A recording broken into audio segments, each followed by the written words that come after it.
Hi, Space Cab. So I'm back with Peter. Peter's flying the rental this time. He has a license, Space Cab, for listening. And wow. Okay, it's interesting. I'm going to just stop there. So in you go.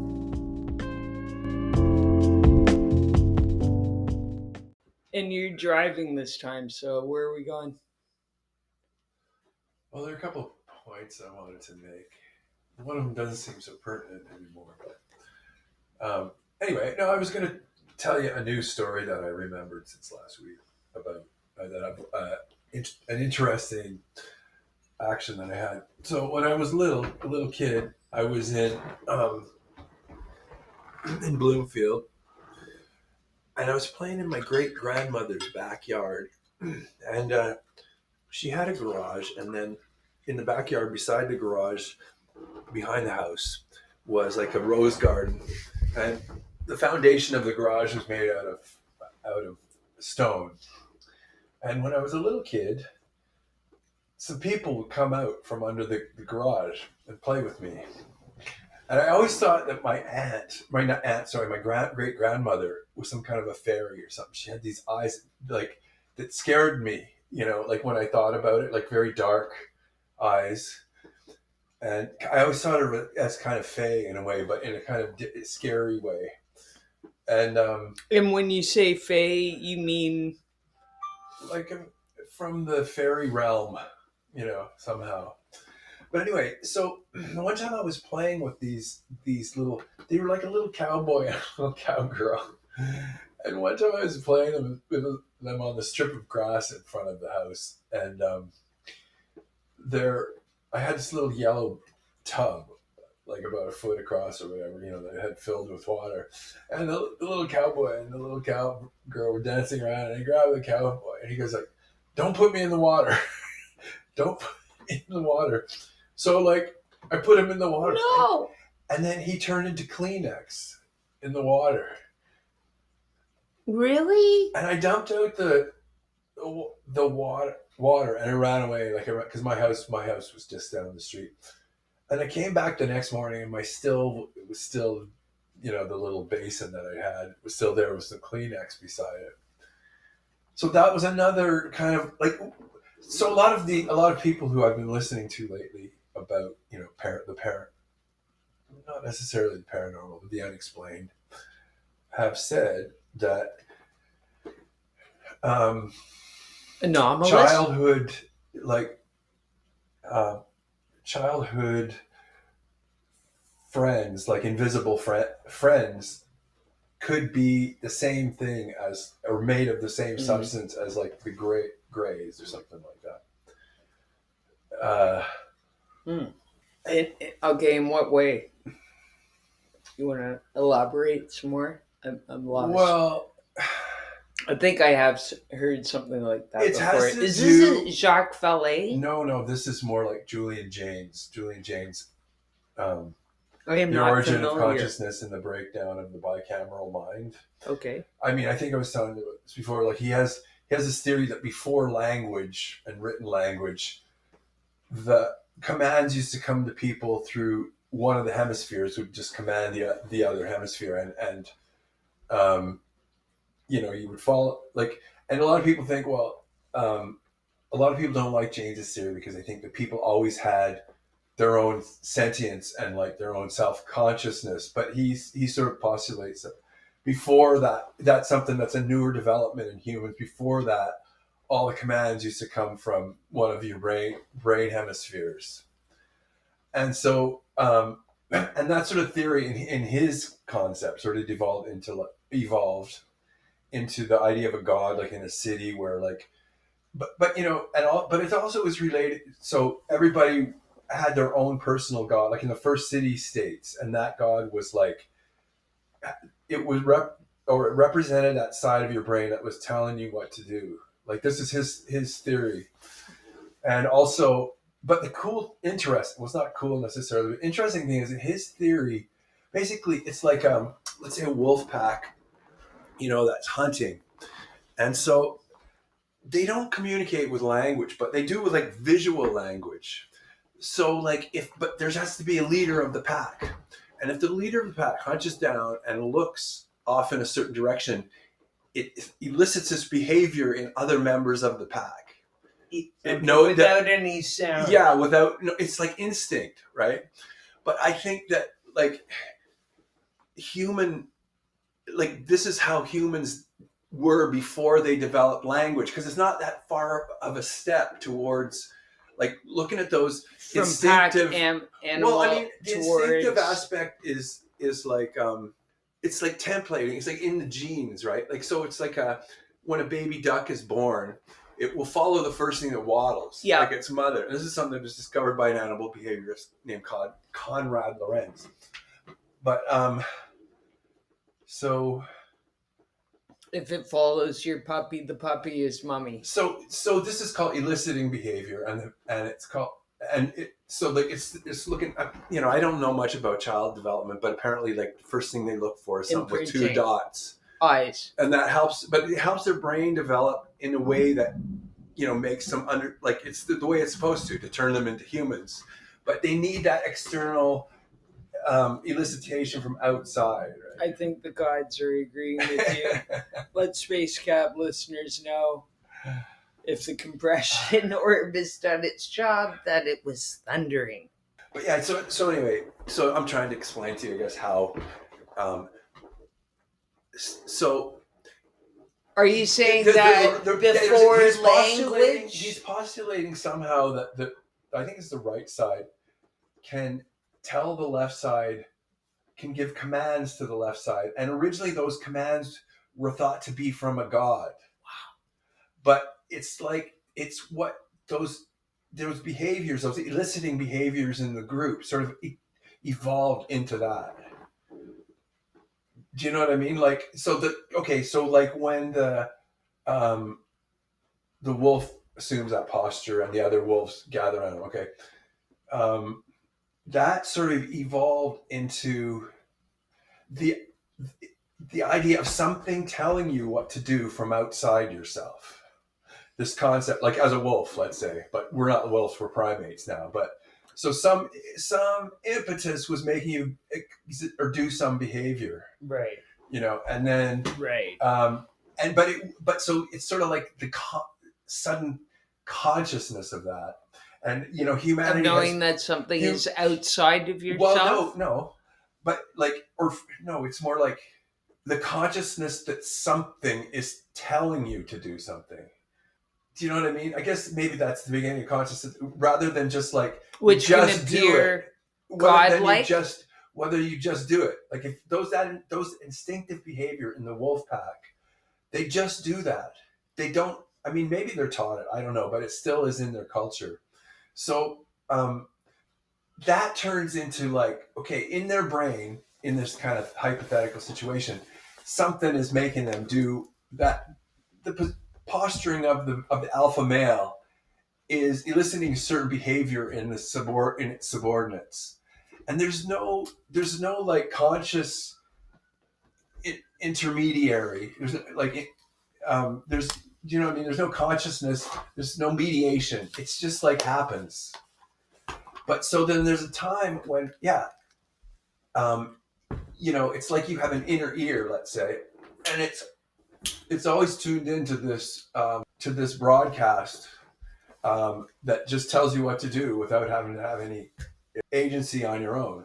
You're just part of a group, that you don't really know about, like.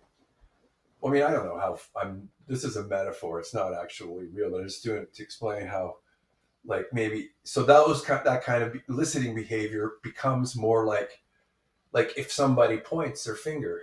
Mm-hmm. So but that's a conscious thing to recognize that, but it also has to be the person at the alpha person. What are you saying? So that consciousness learns at some point to separate itself from that part of the hemisphere. Right? Well, that's why he calls the origin of consciousness is the breakdown of that old system. Okay. Where we went from instincts to and it's an evolution. It didn't all happen at one time. Where do you Anyway, think? so in terms of like, so the grays or extra sensory phenomena or whatever would be things that were broadcast from that other side of the brain. You might hear, like, it might have started with you hearing God telling you what to do. Let's say. But are you suggesting then, Peter, that the Greys were telling us what to do? No, but I think that side of that mechanism is a mechanism of control. So, like, if you have some sort of access to that, you can control the other side. Like, because it's more primitive. Wait a minute. So you're saying if you have access, if some aliens had a way to tap into the command centers of your right brain to tell your left brain how to act, sort of thing. That's what I'm saying. Yeah. But I mean, it's all just a thought experiment or speculation, But I mean, so anyway, so this is how the alien phenomenon fits into the bicameral mind model of consciousness. It's like it's something that comes from that other side of the mind. Another thing is like hallucinations. Like, so if you have a hallucination in the past, you might think it was really God talking to you. Certainly. So those things are in the same realm as some parts of gray. Like, as you said before, some grays are partially psychological and partially real, and some of them are actual biological. Yes. That is what I've heard, that they manufactured themselves, and that in fact there are grays that are taller and they are biological. Yeah. But I was going to say also, Linda Moulton House said that some grays lie. I think I've heard something along those lines. Mm-hmm. Well, I mean, even no, grays aren't the reptilians, though, right? No. The reptilians are reptilians, and there are different reptilians, as I have heard, and not all of them are what we would consider bad. And there was a species of reptilians that had to fight a great war, and then they learned. I think they learned a communism of sorts. Well, they're considered to be more in line with corporation style planetary development. Oh, I see. So they might be influenced by like Trump or somebody or they might be influencing somebody like Trump. Yeah, exactly.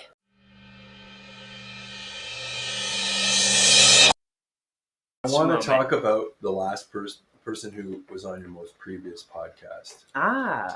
Well, his name is Kenneth Hyde Hopkins. Okay, so he says, that he talks about some of the same stuff that Diana Pasulka talks about. I mean, I just find that quite interesting because I don't take him as like he's a great guy. I'm not going to. Certainly.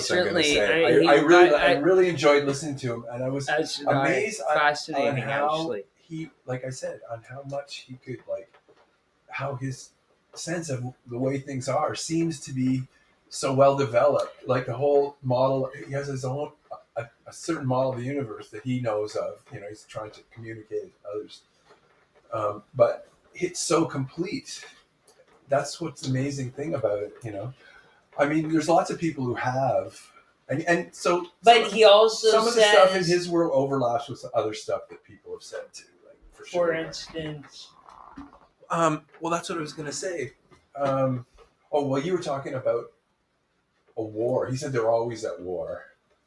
The Greys, like, there's always wars going on outside the Earth, and he said the Greys won over, and the reptilians had to leave like 10 years ago. They had to completely evacuate. And I've heard that before as well. That that planet Earth is no longer under this dark realm of the Draco reptilians, which means that we could have a chance to achieve what the good Chris Bledsoe has said, that something shall happen in 2026 at Easter. Well, I mean, it could be the quickening thing I was telling you about. Oh, and the quickening was also put forward by the late, great Art Bell. Oh yeah. He called it the quickening. How do you describe the quickening, Well, Peter? I mean, I was just researching that before I came over here, but basically, it's this a guy has made a model of the of the evolution of humanity, and based looking at humanity through history, and then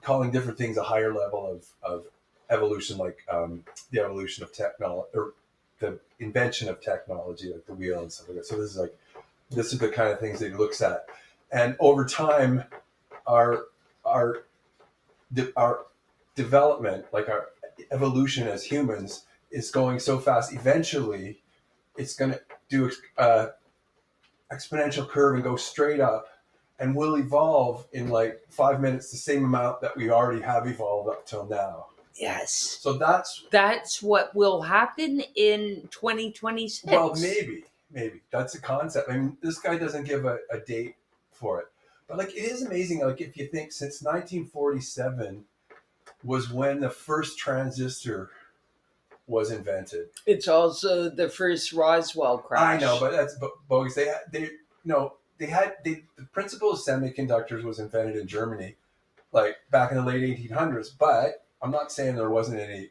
people involved in that, but they did it with little iron balls. They figured out how to, so it was invented before that. But in 1947 they made the first solid iron transistor. ball. No, a solid transistor.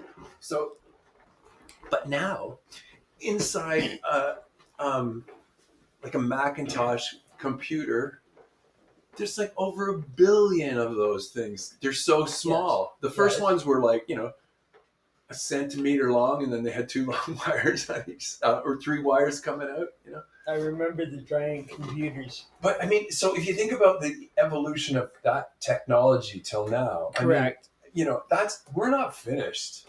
Humans are still like, I think that stuff like, AI is quickening. Yes, is part of that process of. Do you want to say that word that is on the tip of your tongue?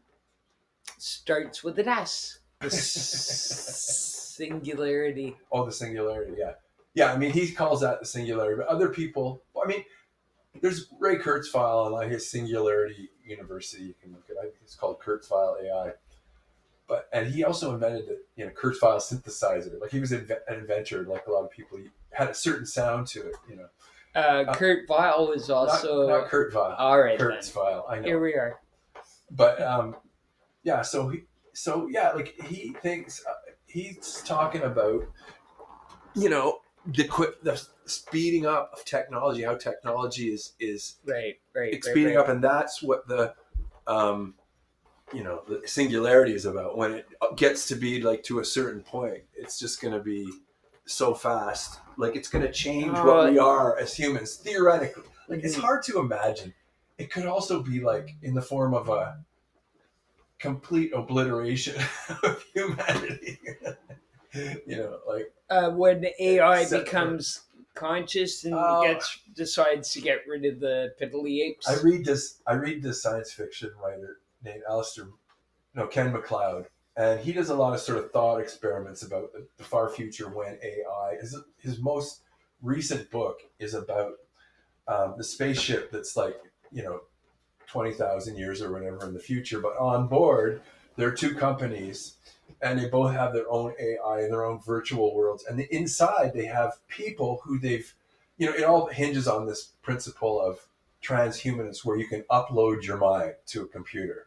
So they've got these people there that they've saved, like, and some of them were real like assholes back on Earth, but they are living in a world where they can see each other and interact, because it's all in virtual reality, right? Yes. So he's talking about like these guys on this big mothership, but also like it's heading for this planet, but they sent probes there. Mr. before. Musk, and I mean the Elon, Yeah. believes that it's quite likely we're living in a simulation. Well, I mean, I read that many years ago. Yeah, I mean, it's not the first time. This is called the Montauk Project. Yes, and it was a theory that, like, I think in the 80s, we were all sort of uploaded into a simulation.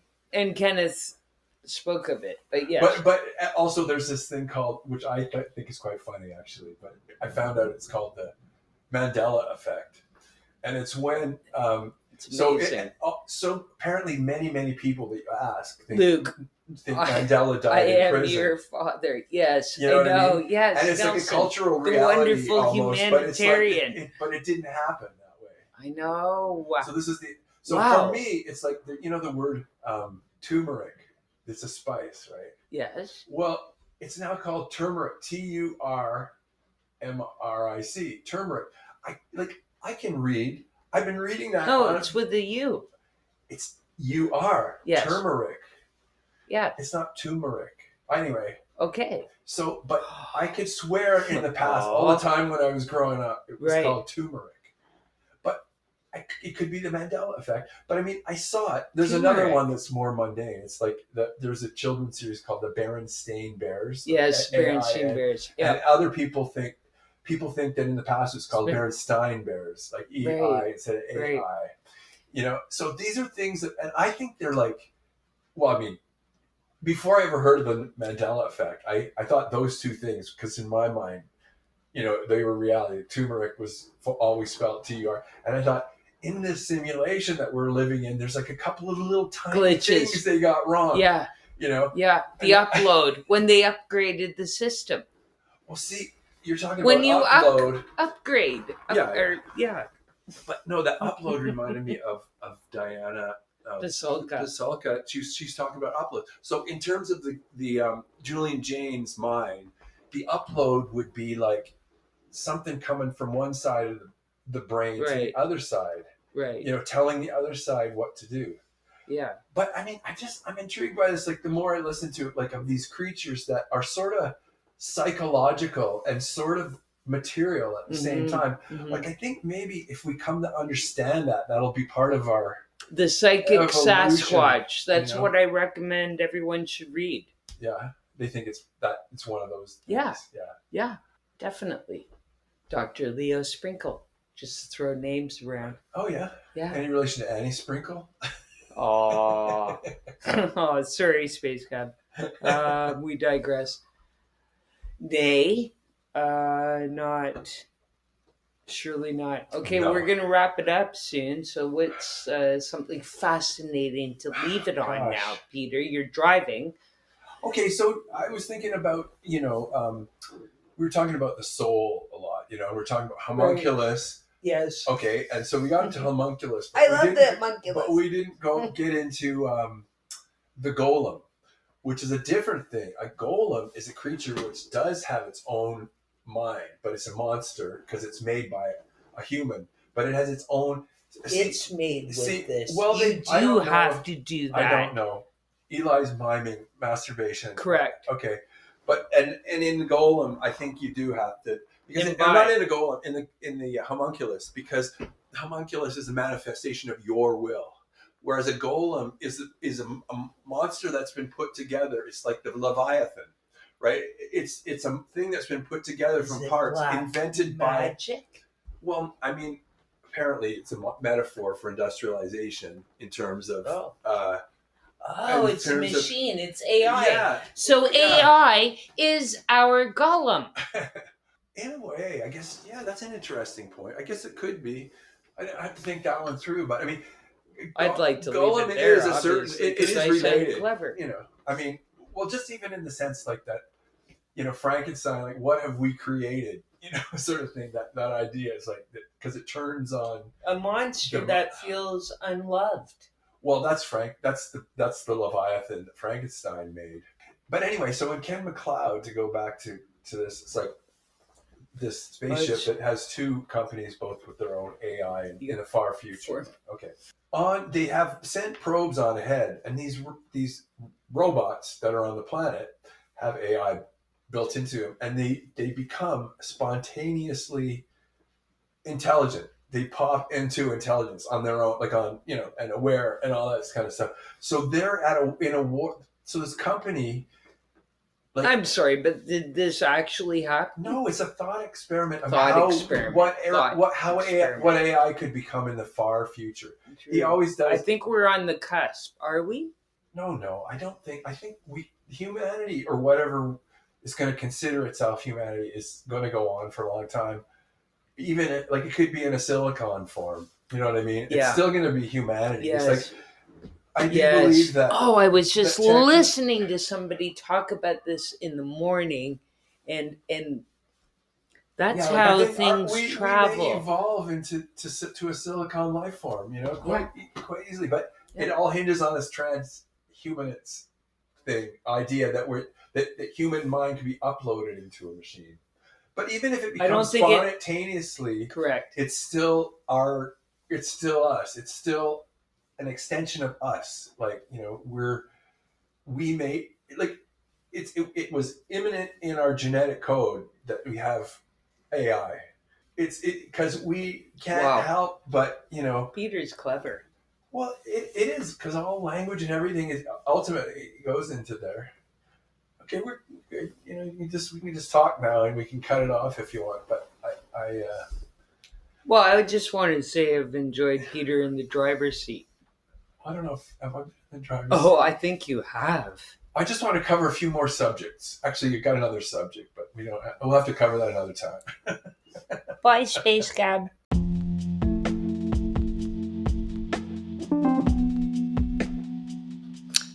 And okay, thanks, Peter. That was a weird flight. Okay, we'll revisit with you in a while, and I think we have agreed that we should discuss AI. Okay, Space Cab, have a great one. See you in a week.